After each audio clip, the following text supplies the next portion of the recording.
हमने शहर को दी एक नई पहचान, हम हैं सिंघानिया बिल्डकॉन।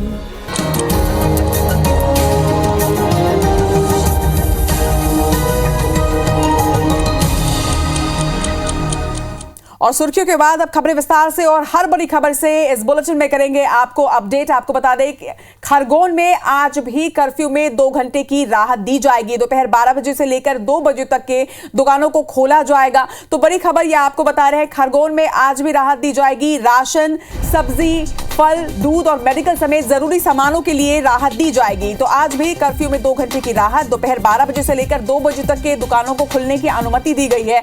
वहीं लोगों को भी ये बड़ी राहत 2 घंटे के लिए आज मिलेगी, जिस बीच वो जरूरी सामान खरीदने के लिए घर से बाहर निकल सकेंगे। तो खरगोन में लगातार कर्फ्यू जारी है, मगर आज भी कर्फ्यू में जनता को राहत दी गई है। दोपहर 12 बजे से लेकर 2 बजे तक के लिए राशन, सब्जी, फल, दूध, दवा सहित जरूरी सामान की दुकानें भी खुलेंगी और इन 2 घंटों में लोग बाहर निकल सकेंगे। इसके साथ ही आटा चक्की, सैलून, इलेक्ट्रॉनिक, खाद, बीज, बर्तन की दुकान भी खुलेगी। कर्फ्यू में ढील के दौरान हालांकि वाहनों पर पाबंदी लगाई गई है। तो वाहनों पर हालांकि इस बीच पाबंदी लगातार रहेगी, मगर जनता को ये छूट दी गई है कि वो 2 घंटे के लिए बाहर निकल सकेंगे, मगर वाहन पे नहीं निकल सकेंगे, लोगों को पैदल ही जाना होगा। इसके पहले भी आदेश में ये कहा गया था कि लोग जब बाहर निकलें तो अपने घरों के आसपास के दुकानों से ही सामान खरीदें और वापस अपने घर बाहर जाएं। तो लगातार खरगोन में कर्फ्यू जारी है। आपको बता दो कि इलाकों का दौरा करने के लिए आज प्रभारी मंत्री कमल पटेल पहुंचेंगे। खरगोन के 2 दिवसीय दौरे पर कमल पटेल रहने वाले हैं। आज शाम 5 बजे खरगोन पहुंचेंगे मंत्री कमल पटेल और कानून व्यवस्था को लेकर अधिकारियों के साथ आज वो चर्चा भी करेंगे। वहीं कल हिंसा प्रभावित क्षेत्र में लोगों से भी कमल पटेल मुलाकात करेंगे। और इस खबर पर ज्यादा जानकारी के साथ हमारे सहयोगी शशिकांत इस वक्त हमारे साथ जुड़ रहे हैं। शशिकांत, खरगोन में ये कहा जा सकता है कि स्थिति अब तक सामान्य नहीं हुई है, क्योंकि कर्फ्यू अभी भी जारी है। हालांकि 2 घंटे की जो राहत है जनता को, वो आज भी दी जाएगी। हाँ जी, मैं बता दूं, खरगोन में कर्फ्यू का आज 8वां दिन है और आज जो है सुबह 8 से 12 बजे तक ढील दी गई थी, लेकिन अभी कुछ देर पहले ही उसे निरस्त करके अब दोपहर 12 बजे से लगभग दोपहर 2 बजे तक की छूट मिली है। इसमें लोग जो है अपने सामान की जरूरत के सामान खरीद सकेंगे। इसके अलावा बता दें कि आज खरगोन जिले के प्रभारी और कृषि मंत्री कमल पटेल भी खरगोन पहुंचेंगे और अधिकारियों से कानून व्यवस्था के संबंध में चर्चा करेंगे और कल जो है वो दंगा प्रभावित इलाकों का दौरा करेंगे। बता दें कि कहा जा सकता है कि प्रभारी मंत्री के इस विजिट के बाद, इस दौरे के बाद कुछ ढील और दी जा सकती है, या कर्फ्यू खत्म करने के ऊपर भी कोई फैसला हो सकता है? कल आज अगर देर शाम को प्रभारी मंत्री कमल पटेल यहाँ पर पहुंचेंगे और शाम को ही वो पहुंचने के तुरंत बाद वो जिला प्रशासन के वरिष्ठ अधिकारियों से के साथ बैठक करेंगे। उसके बाद इसमें निर्णय लिया जाएगा। हालांकि अभी सुबह 8 से दोपहर 2 बजे तक 12 बजे तक देने वाली छूट को निरस्त कर दी और अब उसको दोपहर 12 से 2 बजे तक की अब छूट लोगों को मिलेगी, केवल 2 घंटे की छूट मिलेगी। जी, तमाम जानकारी के लिए आपका बहुत बहुत शुक्रिया शशिकांत। तो खरगोन की जनता को इस वक्त ये अपडेट जरूर दे दें कि पहले 8 से 12 की जो छूट दी गई थी उसे अब 12 बजे से लेकर 2 बजे तक कर दिया गया, यानी 12 से 2 घंटे की ही छूट लोगों को मिलेगी। इस दरमियान दुकानें भी खुली रहेगी, हालांकि वाहनों पर अभी भी प्रतिबंध जारी है। और रुक करेंगे छत्तीसगढ़ का। छत्तीसगढ़ के आकांक्षी जिलों में केंद्रीय मंत्रियों का दौरा लगातार जारी है और इसी क्रम में आज 4 केंद्रीय मंत्री प्रदेश के दौरे पर पहुंचने वाले। तो बड़ी खबर आपको बता रहे हैं, छत्तीसगढ़ के आकांक्षी जिलों में केंद्रीय मंत्रियों का लगातार दौरा है और आकांक्षी जिलों के केंद्रीय योजनाओं की समीक्षा तमाम मंत्री जो है वो करने वाले हैं। आकांक्षी जिलों में केंद्रीय मंत्री आज भी दौरा करेंगे। राजनांदगांव ज्योतिरादित्य सिंधिया पहुंचने वाले हैं। इसी तरह से केंद्रीय राज्य मंत्री अश्विन कुमार चौबे कोरबा के दौरे पर रहेंगे, तो केंद्रीय राज्य मंत्री भानु प्रताप सिंह कांकेर के दौरे पर पहुंचेंगे। वहीं केंद्रीय मंत्री देव सिंह चौहान आज दंतेवाड़ा जिले का दौरा करेंगे। आपको बता दें कि 10 आकांक्षी जिले हैं। इन जिलों का दौरा करने के लिए लगातार केंद्रीय मंत्री छत्तीसगढ़ पहुंच रहे हैं। इसके पहले भी केंद्रीय मंत्रियों का दौरा रहा है और आज 4 केंद्रीय मंत्री छत्तीसगढ़ पहुंचने वाले हैं।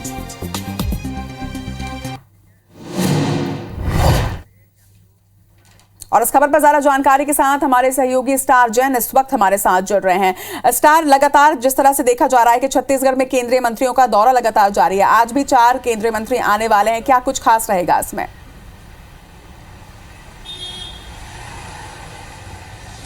देखिए जो केंद्र सरकार है पखवाड़ा मना रही है एक आज, जिसके तहत आम लोगों तक आकांक्षी जिले जो है 120 उसमें सभी केंद्रीय मंत्रियों को, राज्य मंत्रियों को भेजा जा रहा है। इस सिलसिले में पहले हमने देखा था कि जो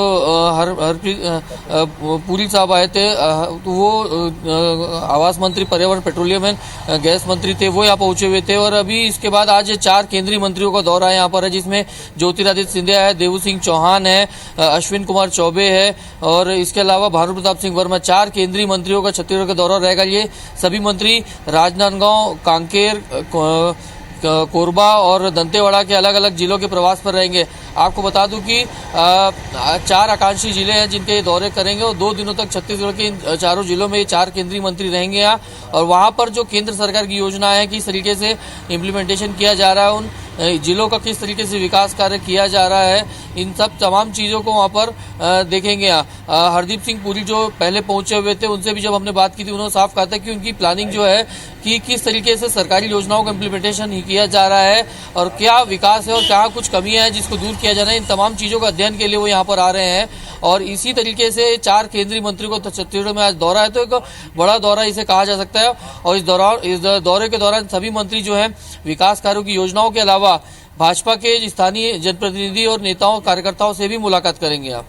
जी, तमाम जानकारी के लिए आपका बहुत बहुत शुक्रिया स्टार। तो 10 आकांक्षी जिलों के दौरे पर रहने वाले हैं केंद्रीय मंत्री। आज छत्तीसगढ़ में 10 केंद्रीय मंत्रियों का दौरा रहेगा, माफ कीजिएगा 4 केंद्रीय मंत्री आज पहुंचने वाले हैं। खबरों में बढ़ेंगे आगे, मध्य प्रदेश का रुख करेंगे। मध्य प्रदेश में आज नगरीय निकायों को सौगात मिलने जा रही है। सीएम शिवराज सिंह चौहान आज नगरीय निकायों को राशि जारी करने वाले हैं। तो मध्य प्रदेश से ये बड़ी खबर आपको बता रहे हैं, नगरीय निकायों को आज सीएम शिवराज सिंह चौहान सौगात देंगे। 931 करोड़ 50 लाख रुपए नगरीय निकायों को जारी किए जाएंगे। 15वें वित्त आयोग की ओर से अनुशंसित की गई है ये राशियां। तो ये बड़ी खबर और बड़ा अपडेट खासतौर पर नगरीय निकाय के लिए, जिस तरह से ये बड़ी राशि आज दी गई है, एक बड़ी सौगात आज नगरीय निकायों को मिलने जा रही है। सीएम शिवराज सिंह चौहान आज नगरीय निकायों को राशि जारी करेंगे।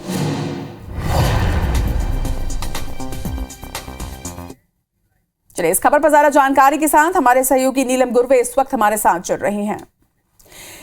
नीलम, आज नगरीय निकायों को एक बड़ी सौगात मिलने जा रही है।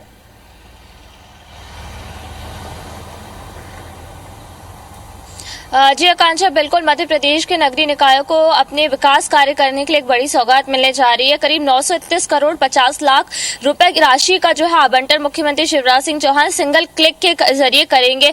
इनमें से जो 10 लाख की जनसंख्या से ज्यादा वाले शहर हैं, उनके लिए कई विकास कार्यों की सौगात यहाँ पर दी जाने वाली है। इसमें खास तौर पर ध्यान दिया गया है वायु गुणवत्ता जो सुधार है उस पर। इसके अलावा पेयजल की व्यवस्था, सीवेज और स्वच्छता और जो अन्य विकास कार्य होते हैं उनके लिए इस राशि का वितरण किया जा रहा है। अगर हम बात करें कि मध्य प्रदेश के जो 10 लाख से ज्यादा जनसंख्या वाले शहर है, उनको करीब 432 करोड़ रुपए की राशि यहाँ पर दी जाएगी। वहीं जो 10 लाख से कम जनसंख्या वाले शहर है, उनको कुल मिलाकर के 499 करोड़ रुपए की राशि यहाँ पर दी जाने वाली है। खासा जोर यहाँ पर जो 10 लाख से ज्यादा जनसंख्या वाले शहर है, 4 मिलियन प्लस वाले, उन पर वायु गुणवत्ता जो है सुधार हो सके, इसलिए एक बड़ी राशि का आवंटन किया जा रहा है।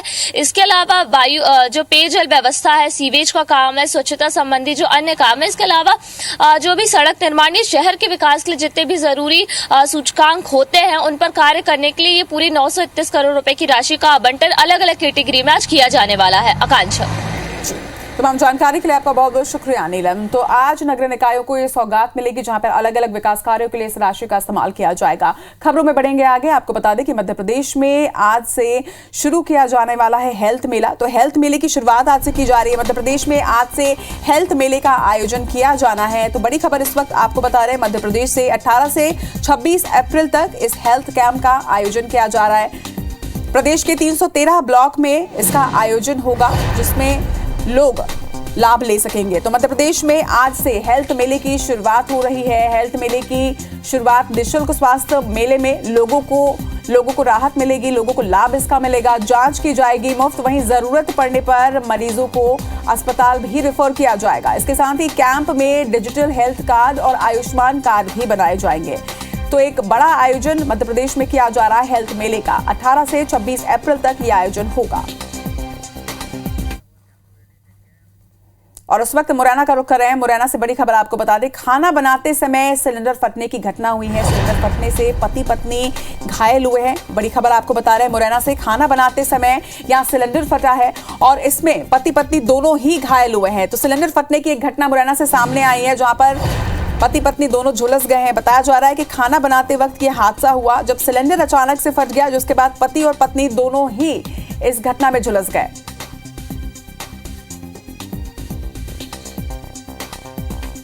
तो ये तस्वीरें भी आपको दिखा रहे हैं कि किस तरह से सिलेंडर फटने के बाद की ये तस्वीरें घर के अंदर की है। खाना बनाते वक्त सिलेंडर फटने की ये घटना हुई है, जिसमें पति और पत्नी दोनों ही घायल हुए हैं। बताया जा रहा है कि देर रात ये हादसा हुआ, वहीं गंभीर हालत में दंपति को ग्वालियर रेफर किया गया है। इस खबर पर ज्यादा जानकारी के साथ हमारे सहयोगी सत्येंद्र तोमर हमारे साथ जुड़ रहे हैं। सत्येंद्र, सबसे पहले तो दंपति की स्थिति क्या है और सिलेंडर फटने की वजह क्या सामने आई है अब तक?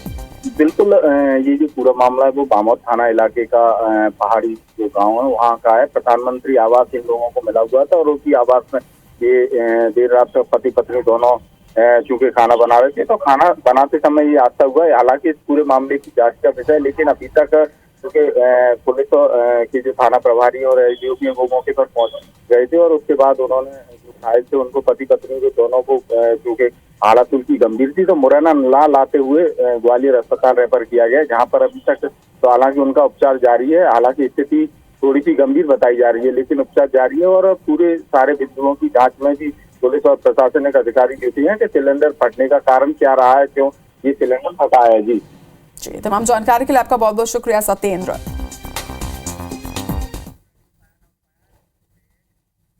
चलिए एक और बड़ी खबर का रुख करेंगे। आपको बता दें कि कांग्रेस पिछड़ा वर्ग विभाग का प्रदेश स्तरीय सम्मेलन आज आयोजित होना है।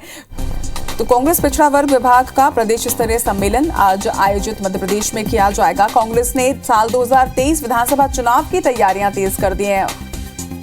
विभिन्न प्रकोष्ठ और विभागों की बैठकों का दौर लगातार मध्य प्रदेश में जारी है। वहीं कार्यक्रम में पीसीसी चीफ कमलनाथ शामिल होंगे और प्रदेश के पिछड़ा वर्ग को मजबूती के साथ जोड़ने को लेकर रणनीति बनाई जाएगी।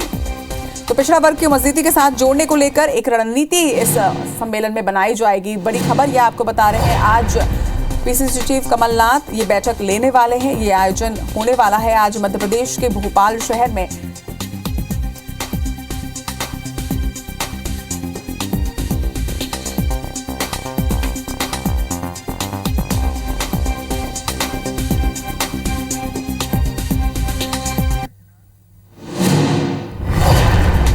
तो मध्य प्रदेश में आज पिछड़ा वर्ग की एक बड़ी बैठक होने वाली है। प्रदेश स्तरीय आयोजन किया जाना है। इसे 2023 विधानसभा चुनाव की तैयारियों से जोड़कर देखा जा रहा है। इसमें पीसीसी चीफ कमलनाथ भी जुड़ेंगे और ओबीसी वर्ग के तमाम मुद्दों को मजबूती से रखेंगे और जोड़ने की कोशिश करेंगे। खबरों में बढ़ेंगे आगे, रुक करेंगे बिलासपुर का। छत्तीसगढ़ में आप का मिशन 2023, जी हां, आप अब लगातार मिशन 2023 की तैयारी कर रही है। आम आदमी पार्टी का आज बिलासपुर में एक रोड शो और रैली आयोजित होनी है। पंजाब से राज्यसभा सांसद संदीप पाठक इसमें सम्मिलित होंगे, जिसके लिए वो छत्तीसगढ़ आ चुके हैं। आपको बता दें कि सांसद बनने के बाद पहली बार डॉक्टर संदीप पाठक रोड शो और सभा के जरिए शक्ति प्रदर्शन करेंगे। छत्तीसगढ़ चुनाव प्रभारी गोपाल राय और प्रदेश प्रभारी संजीव झा भी इस दौरान मौजूद रहेंगे। तो आज आम आदमी पार्टी छत्तीसगढ़ में एक बार फिर से शक्ति प्रदर्शन करने जा रही है। मिशन 2023 के लिए लगातार आम आदमी पार्टी छत्तीसगढ़ में अपनी पकड़ मजबूत करने की कोशिश में, और आज इसी कड़ी में बिलासपुर में एक रोड शो और सभा का आयोजन होगा, जिसमें राज्यसभा सांसद संदीप पाठक सम्मिलित होंगे।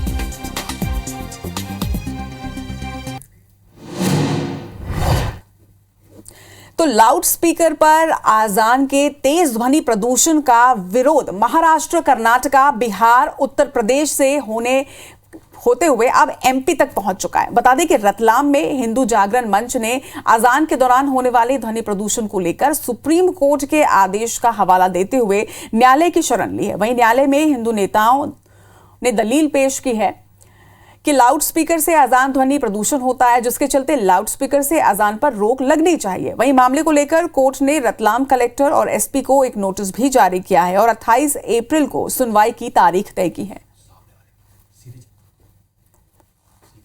सुप्रीम कोर्ट ने ये स्पष्ट किया अपने निर्णय में कि रात को 10 बजे से लेकर सुबह 6 बजे तक की अवधि में किसी भी धर्मस्थल, मस्जिद, मंदिर, गुरुद्वारा, किसी भी जगह पे, चर्च, किसी भी जगह रात को 10 से लेकर सुबह 6 बजे के बीच में किसी भी स्थिति में लाउड स्पीकर का उपयोग नहीं किया जा सकता। अनेक मस्जिदों का समय एक जैसा है, इस कारण से सभी दूर अजान होती है। हम अजान के विरोध में नहीं है, अजान होना चाहिए, लेकिन लाउड स्पीकर की जो गति है और जो तेज़ वॉल्यूम में चारों दिशाओं में जो वो लगा कर करते हैं, उससे आम जन परेशान है। और इसी को लेकर आम जन की समस्या को लेकर हमने माननीय न्यायालय के समक्ष एक वाद दायर किया है। किसी भी अजान से सुप्रीम कोर्ट के किसी भी निर्णय का उल्लंघन नहीं होता है और सुप्रीम कोर्ट ने कहीं भी अपने निर्णय में ये नहीं किया लिखा है कि अजान के लिए माइक प्रतिबंधित हैं या माइक में अजान नहीं दी जाए। और रुक करेंगे खबरों का। भोपाल में 12 मार्च को गिरफ्तार आतंकियों की जांच अब एनआईए करेगी। एनआईए ने प्रदेश एटीएस के अफसरों से चर्चा की और जमाते मुजाहिदीन के आतंकियों से संबंधित दर्ज प्रकरणों की केस डायरी, सभी दस्तावेज टेक ओवर कर दिल्ली रवाना हो चुकी है। फिलहाल भोपाल से गिरफ्तार आतंकी अभी जेल में है। वहीं एटीएस डीआईजी डॉक्टर आशीष की माने तो अगले सप्ताह एनआईए की टीम फिर से भोपाल पहुंचेगी और चारों ही आतंकियों को ट्रांजिट रिमांड पर दिल्ली लेकर जाएगी। दिल्ली की एनआईए स्पेशल पटियाला कोर्ट में पेश करेगी और अब जांच की अगली कड़ी फाइनेंशियल फंडिंग बताई जा रही है। आतंकियों को फाइनेंशियल फंडिंग देश के बाहर से हो रही थी, वहीं आतंकियों की हैंड टू हैंड फंडिंग कौन कर रहा था? एनआईए के साथ एटीएस भी इस मुद्दे पर जांच कर रही है।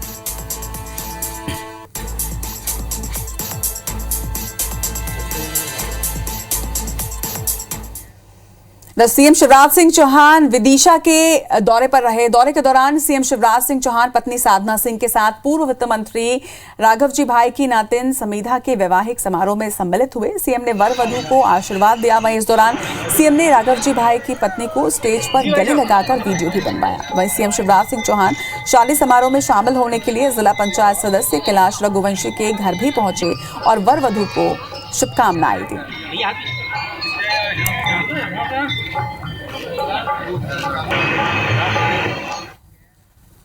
मुख्यमंत्री तीर्थ दर्शन योजना के तहत पहला जत्था 19 अप्रैल को काशी विश्वनाथ मंदिर दर्शन के लिए रवाना होगा। भोपाल के कमलापति रेलवे स्टेशन से विशेष ट्रेन से लाभार्थी काशी विश्वनाथ मंदिर के दर्शन के लिए रवाना होंगे। बता दें कि भोपाल के नरेला विधानसभा क्षेत्र के लाभार्थियों को क्षेत्रीय विधायक और मंत्री विश्वास सारंग ने पत्र वितरित किए हैं और उन्हें तीर्थ दर्शन की जानकारी दी। तीर्थ दर्शन योजना के तहत लाभार्थियों को लाने ले जाने और सभी व्यवस्थाओं सरकार की ओर से निःशुल्क की जाएंगी। वहीं इस मौके पर मंत्री विश्वास सारंग ने कहा कि तीर्थ दर्शन योजना पुनः शुरू हो रही है। सारंग ने यह भी कहा कि कांग्रेस सरकार ने तीर्थ दर्शन योजना, कन्यादान योजना, लाडली लक्ष्मी योजना, संबल योजना को बंद कर दिया था, मगर बीते दिनों पचमढ़ी में हुए मंथन में मुख्यमंत्री ने एक बार फिर से तीर्थ दर्शन योजना को शुरू करने का निर्णय लिया था। उन बुजुर्गों को हम तीर्थ यात्रा पर ले जाते हैं जिनके सपने रहते हैं, और मुख्यमंत्री शिवराज सिंह चौहान जी ने कलयुग में श्रवण कुमार की भूमिका का निर्माण किया। 19 तारीख को काशी विश्वनाथ मंदिर से इसकी शुरुआत हो रही है, ट्रेन जा रही है और इस योजना को नए कलेवर के साथ, नई उमंग के साथ हम फिर से शुरू कर रहे हैं।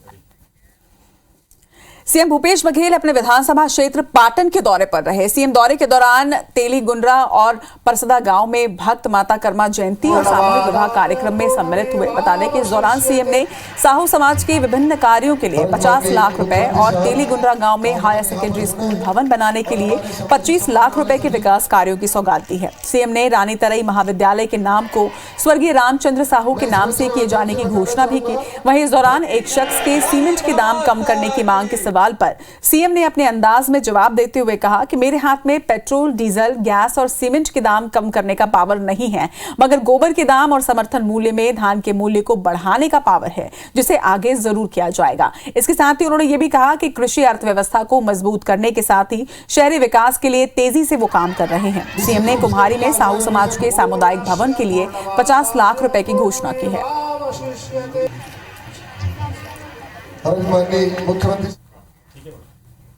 नया रायपुर के सेक्टर 27 में सरकारी आवास में रहने वाले पीएचई विभाग के कर्मचारी की 6वीं मंजिल से गिरकर संदिग्ध मौत हो गई है।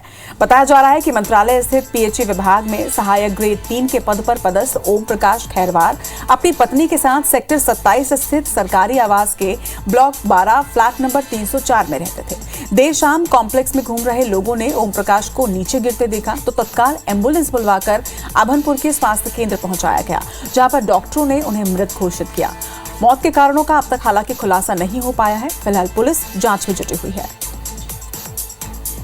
मैं वही देखा कि वो नीचे पड़ा था, सांसें चल रही थी, भीड़ लगी हुई थी। फिर थोड़ा देर में एम्बुलेंस आया, उसको लेके गए तो रास्ते में ही दम तोड़ दिया बोलते हैं। कारण तो सर कुछ नहीं पता मुझे। दतिया के अरुण कुशवाहा ने राष्ट्रीय पावर वेट लिफ्टिंग प्रतियोगिता में केरल में आयोजित एक प्रतियोगिता के दौरान गोल्ड मेडल जीतकर जिले का नाम रोशन कर दिया है। अरुण के पिता दिहाड़ी मजदूरी कर अपने परिवार का भरण पोषण करते हैं। वहीं अरुण की इस कामयाबी पर गृह मंत्री नरोत्तम मिश्रा ने भी अरुण को फूल माला पहनाकर सम्मानित किया। अरुण इसका श्रेय अपने माता पिता और अपने शिक्षकों को देते हैं। वहीं अरुण की कामयाबी पर पूरा परिवार बेहद खुश है।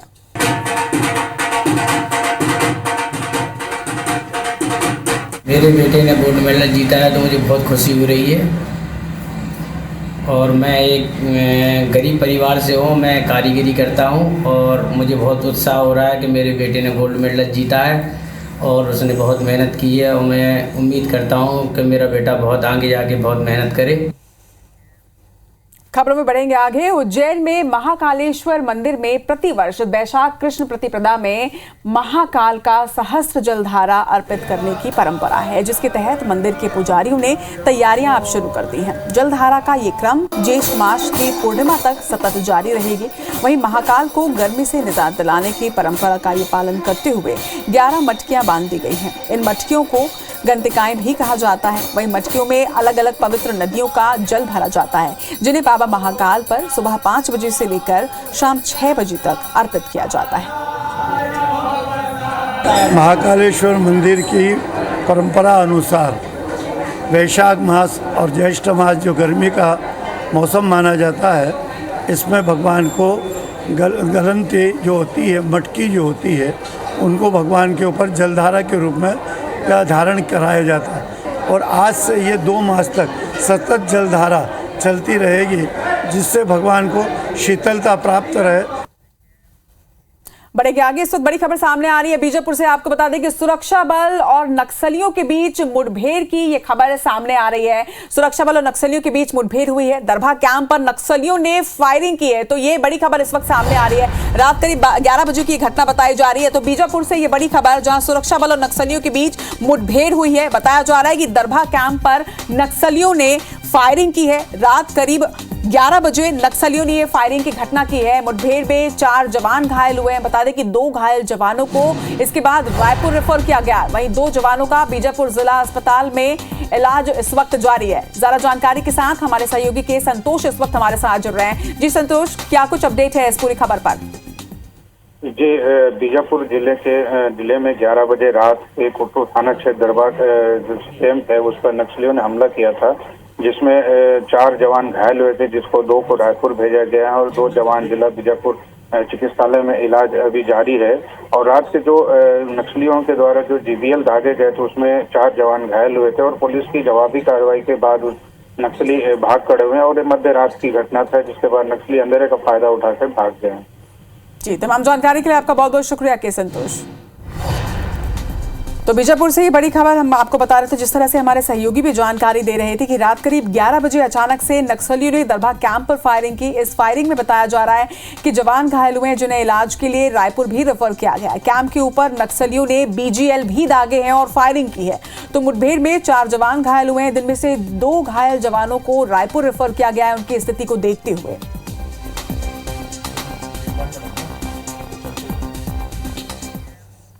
तो साथ की बड़ी बात में फिलहाल इतना ही, लेकिन आगे देखिए छत्तीसगढ़ की खबरें छत्तीसगढ़ी भाषा में हमर बानी हमर गोठ में। नमस्कार।